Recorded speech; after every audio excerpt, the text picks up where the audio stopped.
Good morning students.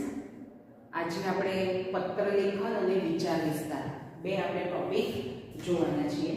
Okay, તો પત્ર લેખનના 5 અંગો છે.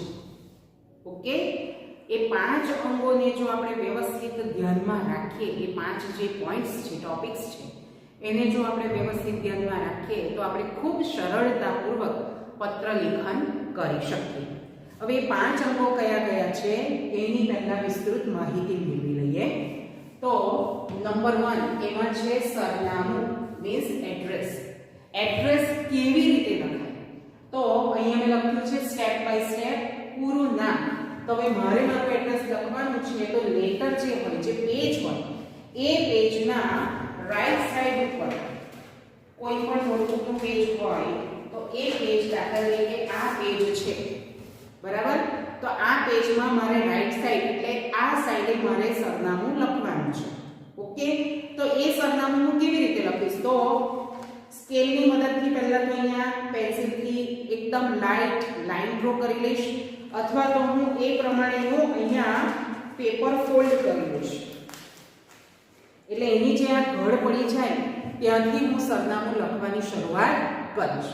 ઓકે, તો સમજો કે આ મારું પેજ છે અને પેજની આ જે બાજુ છે એ મારી રાઈટ સાઈડ છે પેજની. તો અહીંયા સમજો કે આ પેન્સિલથી મેં એકદમ લાઇટ લાઈન ડ્રો કરી છે.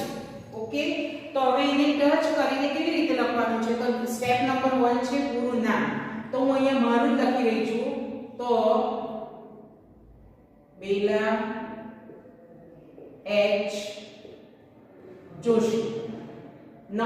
સ્ટેપ નંબર 2 ઘર નંબર અને સોસાયટીનું નામ.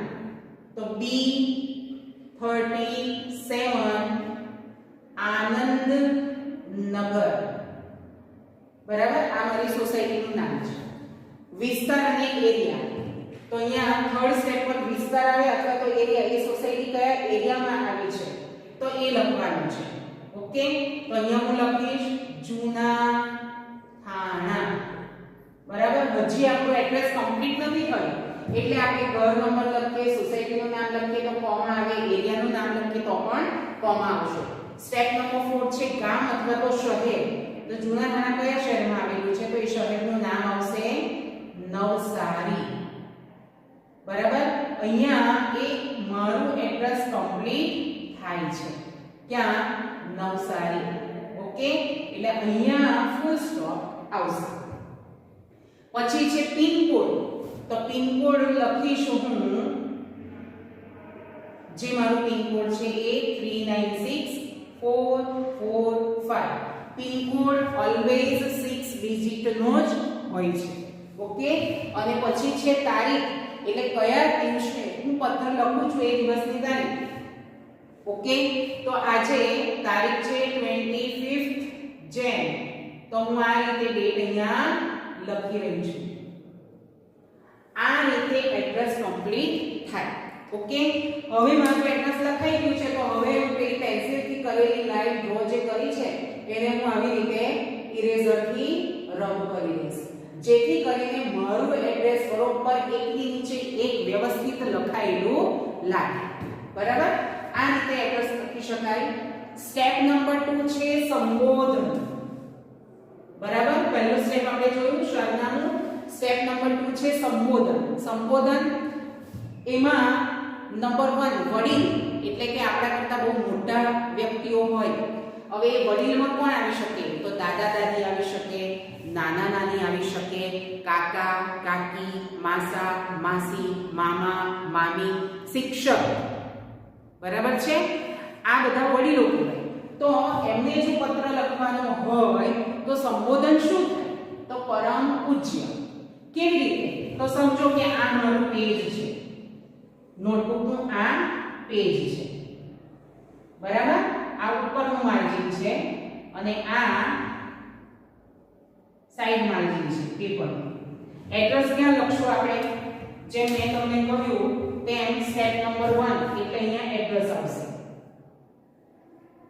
આ step number 1 address. Okay, step number 2 એટલે કે સંબોધન. સંબોધન ક્યાં આવશે? તો આ લાઈનને આ એડ્રેસ આપણું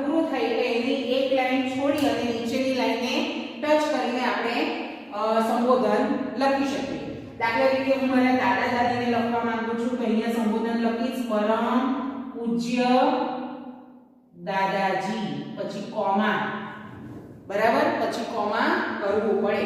હવે અહીંયા તમે લખ્યું છે, અહીંયા તમે જોઈ શકો છો પ અને પુ, બરાબર. એનું ફૂલ ફોર્મ, પનું ફૂલ ફોર્મ છે પરમ અને પુનું ફૂલ ફોર્મ છે પૂજનીય, ઓકે, અથવા તો પૂજ્ય, ઓકે. તો પરમ પૂજ્ય દાદાજી, પરમ પૂજનીય દાદાજી, અથવા તો આદરણીય અથવા તો માનનીય, આવો શબ્દ પ્રયોગ કરી શકાય. જો મોટા ભાઈ બહેન હોય તો ખાલી પૂજ્ય, જો નાના ભાઈ બહેન હોય તો ચી. ચી એટલે શું? તો કે એનું ફૂલ ફોર્મ છે ચિરંજીવી, એટલે ખૂબ લાંબુ જીવો એવા આશીર્વાદ આ શબ્દમાં રહેલા છે. અથવા તો વહાલો ભાઈ અથવા તો વહાલી બેન, આવી રીતે આપણે સંબોધન કરી શકીએ. સમજાય છે તમને? પછી છે સ્ટેપ નંબર 3, પત્રનું વિષય વસ્તુ. હવે આવશે સ્ટેપ નંબર 3. પરમ પૂજ્ય દાદાજી લખાયું, એની નીચેની લાઈનમાં સ્ટેપ નંબર 3 આવશે. તો એમાં સ્ટેપ નંબર 3 માં પહેલા શું લખાય વિષય વસ્તુમાં? તો કોઈને પણ આપણે પત્ર લખીએ ને તો કેમ છો, મજામાં, આવું તો ઓલવેઝ આપણે પૂછીએ જ છીએ, બરાબર. વડીલ હોય તો શું લખીએ? સાદર પ્રણામ. તો પહેલા આપણે લખવું પડે અહીંયા સાદર પ્રણામ, પેરેગ્રાફ કરીને તમારે લખવું પડે સાદર પ્રણામ, ફૂલ સ્ટોપ, બરાબર. પછી જેના માટે પત્ર કે ચિઠ્ઠી લખતા હોય એ અંગેની વિગત આપે. દાખલા તરીકે તમારો પત્ર મળ્યો, વાંચી મને ખૂબ આનંદ થયો, બરાબર. એવી રીતની જે ઇન્ફોર્મેશન લખીએ એ સેકન્ડ પેરેગ્રાફ આવશે. અને ત્યાર પછી જેના માટે પત્ર લખીએ છીએ એની વિષય વસ્તુ. પત્ર શેના માટે? માંદગીના માટે લખીએ છીએ, લગ્ન માટે, ફરવા જવા માટે, સ્વાસ્થ્ય એટલે હેલ્થ રિલેટેડ, સિમ્પ્લિસિટી કે પછી કોઈ ઉત્સવ, બરાબર, કોઈ ફેસ્ટિવલ, એને રિલેટેડ પત્ર લખતા હોય તો એની બધી ડિટેલ, બરાબર, વ્યવસ્થિત એની જે વિગતવાર ચર્ચા હોય તે અહીંયા પેરેગ્રાફ નંબર 3 માં આવે. સમજાય છે તમને? બરાબર ખ્યાલ આવે છે? પછી છે નંબર 4, સમાપન, બરાબર. સમાપનમાં શું આવશે? તો નંબર 4 જે છે અહીંયા એમાં પણ પેરેગ્રાફ કરીને તમારે લખવું પડે. શું? તો કે વડીલો હોય તો પ્રણામ, અને નાના ભાઈ બહેન હોય તો આશીર્વાદ, શુભેચ્છા અથવા તો વર. દાખલા તરીકે હું મારી ફ્રેન્ડને પત્ર લખું છું તો અહીંયા હું લખીશ કે તારા, પેરેગ્રાફ કરીને જ, મમ્મી પપ્પાને મારા પ્રણામ, અને નાના ભાઈ બહેનને વહાલ. આવી રીતે આપણે લખીએ. સ્ટેપ નંબર 4 થયો. અને સ્ટેપ નંબર 5 એટલે કે અંત. તો અંતમાં જમણી બાજુએ સ્ટેપ નંબર 1 માં લી, આ શોર્ટ ફોર્મ છે, એને બોલાય લિખિતમ. શું બોલાય? લિખિતમ. એટલે અહીંયા સ્ટેપ નંબર 5 ધ્યાનમાં રાખવાનું છે કે જે લાઈનમાં તમે એડ્રેસ લખ્યું હોય બરોબર એ જ લાઈનને ટચ કરીને અહીંયા લાસ્ટ સ્ટેપ તમારું આવવું જોઈએ. સમજાય છે તમને? આ સ્ટેપ નંબર 5 લિખિતિંગ લખવાનું છે તો લિખિતિંગ બરાબર આવી રીતે મિડલમાં આવશે. પછી છે એમાં સ્ટેપ નંબર 2 આપનું, આપની, આજ્ઞાંકિત અથવા તો વિશ્વાસ. હવે મોટા દાદા દાદી હોય, મમ્મી પપ્પા હોય તો આપણે આજ્ઞાકારી રહીએ. એ લોકો જે કંઈ પણ કહે એને આપણે માની અને એ પ્રમાણે એમને કહ્યું જે હોય તેને ફોલો કરીએ. જે કીધું હોય એને આપણે ફોલો કરીએ. તો ત્યાં અહીંયા લિખિતિંગ પછી આપણે લખી શકાય કે આપનો, જો બોયઝ હશે તો આપનો લખશે અને ગર્લ્સ હશે તો આપની, બરાબર. આજ્ઞાંકિત, બરાબર. પછી કોમા આવશે. અને છેલ્લે સ્ટેપ નંબર 3 પત્ર લખનારનું નામ. તો અહીંયા પછી છેલ્લે હું લખીશ એની નીચે બેલા, બરાબર. આપની, આજ્ઞાંકિત, આપનો, આજ્ઞાંકિત. જો બોયઝ હશે તો આપનો લખશે અને ગર્લ્સ હશે તો આપની એમ લખશે. ઓકે. તો આ જે ફોર્મેટ છે એને બરાબર ધ્યાનમાં રાખવાનું છે, બરાબર, જેથી પત્ર લખવામાં સરળતા રહે. હવે પત્ર કેવી રીતે લખી શકાય તો એની થોડીક આપણે વાતો કરીએ. તો તો મારી પાસે તમે આ જોઈ શકો છો, આને શું કહેવાશે? તમે જોયું જ છે, આને પોસ્ટકાર્ડ કહેવાય. પોસ્ટકાર્ડ એક બાજુ એકદમ પ્લેન હોય છે અને બીજી બાજુ જે હોય છે તે હાફ સાઈડ પ્લેન હોય છે, અને બીજી હાફ સાઈડ જે હોય તેમાં આપણે જેને પત્ર લખીએ છીએ તેનું નામ અને એડ્રેસ અહીંયા લખવાનું હોય છે. આ તમે બોક્સ જોઈ શકો છો, ત્યાં પિનકોડ નંબર લખવાનો હોય છે. બરાબર. હવે આ પોસ્ટકાર્ડમાં પત્ર તમે લખો તો આવી રીતે ઊભો લેટર રાખીને પણ, આ પેજ ઊભું રાખીને પણ તમે અહીંયાથી શરૂઆત કરી શકો, અથવા તો આવી રીતે આડું રાખીને પણ તમે પત્ર લખી શકો. બરાબર. તો પહેલાના વખતમાં સંદેશા વ્યવહાર માટેનું એકદમ સરળ જો સાધન હોય તો તે આ પોસ્ટકાર્ડ કહેવાતું. બરાબર. તો આ પોસ્ટકાર્ડ દ્વારા લોકો એકબીજાની ખબર અંતર પૂછી લેતા. કોઈક મહત્વના જો સંદેશ સમાચાર મોકલવા હોય, જાણવા હોય, કોઈના ખબર અંતર પૂછવા હોય તો આ માધ્યમ દ્વારા દરેક બાબતની જાણકારી લોકો મેળવી લેતા હતા. બરાબર. તો પહેલું છે આ પોસ્ટકાર્ડ. સેકન્ડ વન તમે જોઈ શકો છો, આ અંતરદેશી પત્ર. આંતરદેશી પત્ર, આ સેકન્ડ વન આ રીતનું આવતું. બરાબર. અંતરદેશીય પત્ર, ઇનલેન્ડ લેટર કાર્ડ, એ આ પ્રમાણેનું આવતું. જોઈ શકો છો તમે, આ બાજુ બે બાજુ એના સાઈડ ઉપરની ગેપ વધારે છે, ઉપર આવી રીતનું છે અને નીચે તમે જોઈ શકો છો આવી રીતનું છે. બરાબર. હવે એમાં તમે કઈ રીતે લખી શકો? તો એની બેક સાઈડ તમે આમ ફેરવો, આ બેક સાઈડ ફેરવો. પહેલા અહીંયા જોઈ લો કે આ જે અહીંયા સ્ટેમ્પ દેખાય છે, તો અહીંયા આપણે જેને લેટર લખીએ છીએ તેનું નેમ એન્ડ એડ્રેસ અહીંયા હશે. બરાબર. અને અહીંયા નીચે તમે જોઈ શકો છો, અહીંયા નીચે પાછું બીજું આપ્યું છે. બરાબર. તો અહીંયા કોનું એડ્રેસ હશે? તો જે સેન્ડર હશે, એટલે જેણે પત્ર લખ્યો હશે. દાખલા તરીકે મેં લેટર લખ્યો છે તો અહીંયા મારું એડ્રેસ હશે, અને હું મારી ફ્રેન્ડને લખું છું તો અહીંયા મારી ફ્રેન્ડનું એડ્રેસ હશે. ક્લિયર? હવે પત્ર લખવાની મારે શરૂઆત કરવી છે તો હું કેવી રીતે કરીશ? તો આ રહ્યું. બરાબર. અહીંયાથી હું સ્ટાર્ટ કરીશ, આખું લખાશે અને પછી આ ફોલ્ડ થશે, તો અહીંયા પણ આ ભાગ પણ આપણને લખવા માટે મળી રહેશે. બરાબર.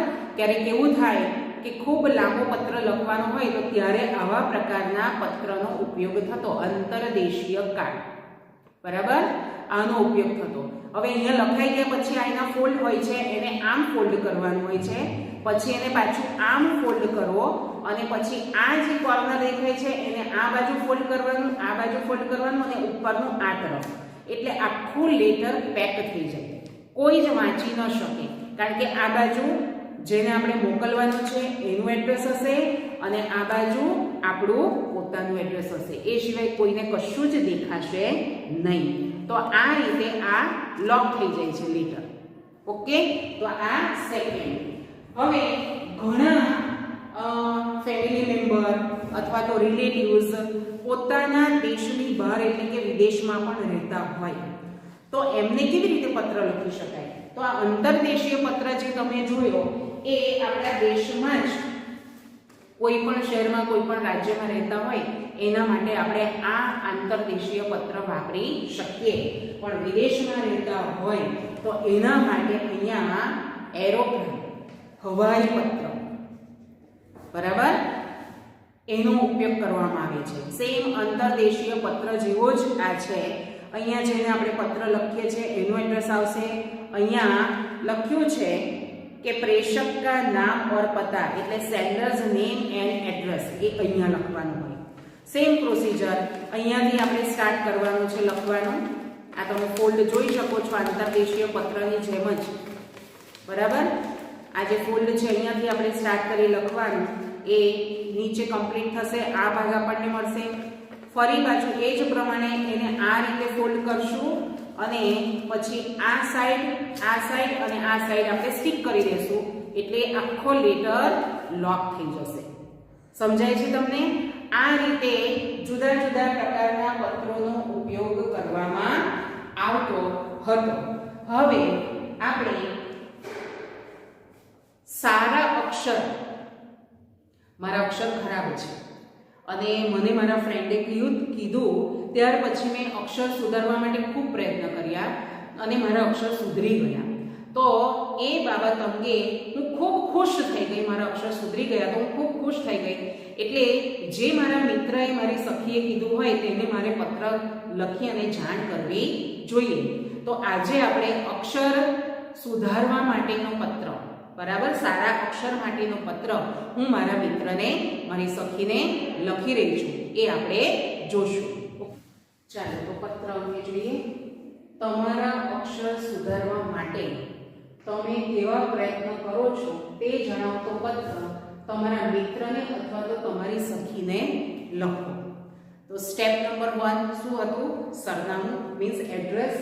તમે જોઈ શકો છો કે આ મારું પેજ છે, આ પેજનું માર્જિન છે, બરાબર. અહીંયા સુધીનું મારું આ પેજ છે. તો મને એવું લાગ્યું કે અહીંયા સુધી મારું સોસાયટીનું નામ બધું આવી શકે એમ છે. અહીંયાથી હું જો શરૂ કરું તો મેં સ્કેલની મદદથી, હેલ્પથી અહીંયા લાઈન ડ્રો કરી છે. આ લાઈન એટલા માટે રાખી છે કે જેથી તમને ખ્યાલ આવે.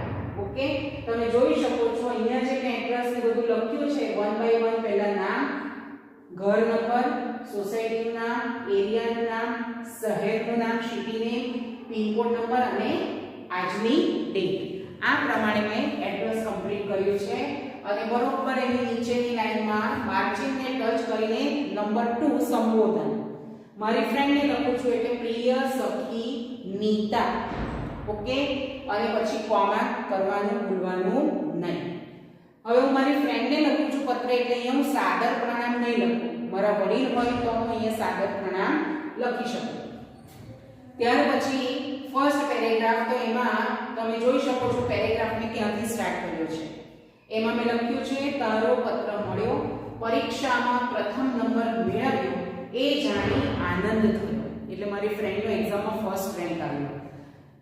તે મને એકવાર અક્ષર સુધારવા માટે કહ્યું હતું, તે માટેના પ્રયત્ન મેં શરૂ કરી દીધા છે.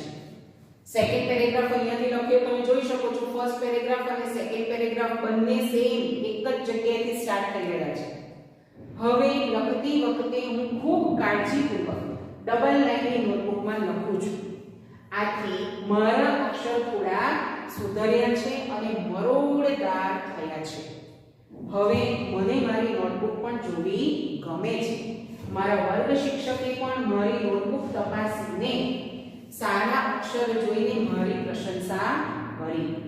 અક્ષર લેખન હરીફાઈમાં પણ મેં ભાગ લીધો અને બીજો ક્રમ મેળવ્યો. પણ હજી મને સંતોષ નથી, એટલે મેં આગળ લખ્યું, હજુ પણ મારા અક્ષરો સારા થાય એ માટેના મારા પ્રયત્ન હું ચાલુ જ રાખીશ. પત્રમાં મારા અક્ષર તને કેવા લાગ્યા એ વળતા પત્રમાં જણાવજો. પછી થર્ડ પેરેગ્રાફ, તારા મમ્મી પપ્પાને મારા પ્રણામ, સમાપન, બરાબર. તારા મમ્મી પપ્પાને મારા પ્રણામ અને નાના ભાઈને વહાલ. ઓકે, અને ફિફ્થ નંબર અંત. તો એમાં પણ તમે જોઈ શકો છો આ જે છે ત્યાંથી જ બરોબર આ સ્ટાર્ટ થાય છે. જુઓ, લિખિત એક વચમાં લખ્યું છે અને તારી પ્રિય સખી કોમા અને પછી એનું નામ. હવે આપણે બીજો પ્રકાર જોઈએ, વિચાર વિસ્તાર અથવા તો એને અર્થ વિસ્તાર પણ કહી શકાય. કોઈ પણ પંક્તિ આપેલી હોય, કોઈ પણ વાક્ય આપેલું હોય, એ વાક્યને કેવી રીતે આપણે વિસ્તારીને સામેવાળી વ્યક્તિને સમજાવી શકીએ, બરાબર, એની અહીંયા વાત આપણે શીખવાની છે, બરાબર. એ વસ્તુ આજે આપણે શીખીશું. તો વિચાર વિસ્તાર કરવા માટે જે પણ પંક્તિ આપેલી હોય એને ધ્યાનથી વાંચવાનું, એના એક શબ્દને સમજવા પ્રયત્ન કરવાનો અને ત્યાર પછી એ પંક્તિમાં, એ વાક્યમાં શું કહેવા માંગે છે એ સમજી અને નંબર 1 પહેલું સ્ટેપ છે એનો અર્થ, એનો મીનિંગ એકદમ ટૂંકો, બરાબર, અને સચોટ અર્થ એનો દર્શાવવાનો. નંબર 2 એની સમજૂતી. તો એ વિષય વસ્તુને સમજાવવા માટે એને રિલેટેડ એવા એક્ઝામ્પલ્સ પણ આપણે અંદર આપી શકીએ, જેથી કરીને સામેવાળી વ્યક્તિ એને ખૂબ સરળતાપૂર્વક સમજી શકે. અને સ્ટેપ નંબર 3, એમાંથી જે આપણને બોધપાઠ મળે, મોરલ, એ આપણે લખવાનું હોય છે. તો આજે મેં અહીંયા એક વિચાર વિસ્તાર લીધો છે, એક પંક્તિ લીધી છે. ઇન્સ્ટ્રક્શન એવી છે કે નીચે આપેલ પંક્તિને ધ્યાનથી વાંચી એનો વિચાર વિસ્તાર કરો. ઓકે, તો હવે પંક્તિ કઈ છે કે સિદ્ધિ તેને જઈ વરે જે પરસેવે નહાય. તો એક શબ્દ સમજવા પ્રયત્ન કરીએ. સિદ્ધિ એટલે સક્સેસ જેને કહીએ છીએ, સફળતા. તેને જઈ વરે એટલે તેને જ વરે એટલે કે મળે. સિદ્ધિ તેને જ મળે જે પરસેવે એટલે પરિશ્રમ, મહેનત. નાય એટલે મહેનત કરે, પરિશ્રમ કરે. બરાબર? પરસેવે નાય, પરસેવો ક્યારે પડે? આપણે ખૂબ મહેનત કરીએ, ખૂબ સ્ટ્રગલ કરીએ ત્યારે તો પરસેવો પડે ને. તો એ પરસેવો પડવો એ મહેનતનું સૂચન કરે છે, પરિશ્રમ કરવો એ સૂચવે છે. બરાબર? એટલે એનો અર્થ શું થશે કે સફળતા ત્યારે જ મળે જ્યારે આપણે પરિશ્રમ કરીએ. તો આ પહેલો જે તમને પેરેગ્રાફ દેખાય છે આ, તો એ શું છે એનો અર્થ છે. તો અહીંયા મેં કેવી રીતે લખ્યું છે કે આ કાવ્ય પંક્તિમાં શ્રમનો મહિમા સમજાવવામાં આવ્યો છે. તમે મહેનતનો મહિમા એમ પણ લખી શકો, પરિશ્રમનો મહિમા આમ પણ લખી શકો. સેકન્ડ પેરેગ્રાફ તમે જોઈ શકો છો, પેરેગ્રાફની નીચે જ પેરેગ્રાફને ત્યાંથી સ્ટાર્ટ કર્યો છે. સેકન્ડ સ્ટેપ હતું આપણું સમજૂતી. તો એમાં શું છે, તો એની વિગતવાર સમજણ આપણે આપવાની છે એક્ઝામ્પલ સાથે. તો મેં એવી રીતે લખ્યું છે કે આપણા જીવનમાં સફળતા મેળવવા માટે આપણે ખૂબ મહેનત કરવી પડે છે. કોઈ પણ જગ્યાએ આપણે સક્સેસ થવું હોય, બરાબર, સફળ થવું હોય તો ખાલી બેસી રહેવાથી અને વાતો કરવાથી તો આપણે સફળ નથી થઈ જતા. એના માટે આપણે ખૂબ મહેનત કરવી પડે છે. બરાબર? મહેનતના ફળ મીઠા હોય છે. અહીંયા જો મેં એક્ઝામ્પલ લીધું છે કે જો પરીક્ષામાં સારા ગુણ મેળવવા હોય તો ખૂબ મહેનત કરવી પડે છે. માત્ર બેસી રહેવાથી સારા ગુણ મેળવી શકાતા નથી, પ્રાપ્ત કરી શકાતા નથી. આ એક એક્ઝામ્પલ. બીજું એક્ઝામ્પલ મેં લખ્યું છે અહીંયા, એવી જ રીતે સૂતેલા સિંહના મોંમાં શિકાર આપમેળે જતો નથી. સિંહ જંગલનો રાજા છે, તેમ છતાં એણે પોતાનું પેટ ભરવા માટે શિકાર કરવો પડે છે.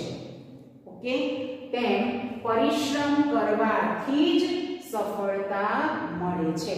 બીજું એક્ઝામ્પલ સિંહનું છે. સિંહ તો જંગલનો રાજા છે ને, તો રાજાએ તો ઓર્ડર જ કરવાના હોય, પણ તેમ છતાં એ જંગલનો રાજા હોવા છતાં પણ એને જ્યારે ભૂખ લાગે છે ત્યારે એને જંગલમાં ફરી ફરી ભટકીને શિકારની શોધ કરવી પડે છે.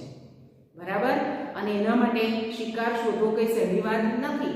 એને ખૂબ મહેનત કરવી પડે છે, શિકાર કરવો પડે છે શોધીને, ત્યારે એનું પેટ, એની ભૂખ શાંત થઈ શકે છે. બરાબર? તો વ્યક્તિ નાનો હોય કે મોટો હોય, દરેક વ્યક્તિએ જો સફળ થવું હોય તો મહેનત તો કરવી જ પડે. ઓકે, થર્ડ સ્ટેપ એનું મોરલ અથવા તો બોધ. એ પણ તમે જોઈ શકો છો, ત્યાંથી સ્ટાર્ટ થયું છે કે પરિશ્રમનો બીજો કોઈ જ વિકલ્પ નથી. મહેનત કરવી જ પડે, એના માટે બીજો કોઈ ઓપ્શન આપણી પાસે છે જ નહીં. બરાબર?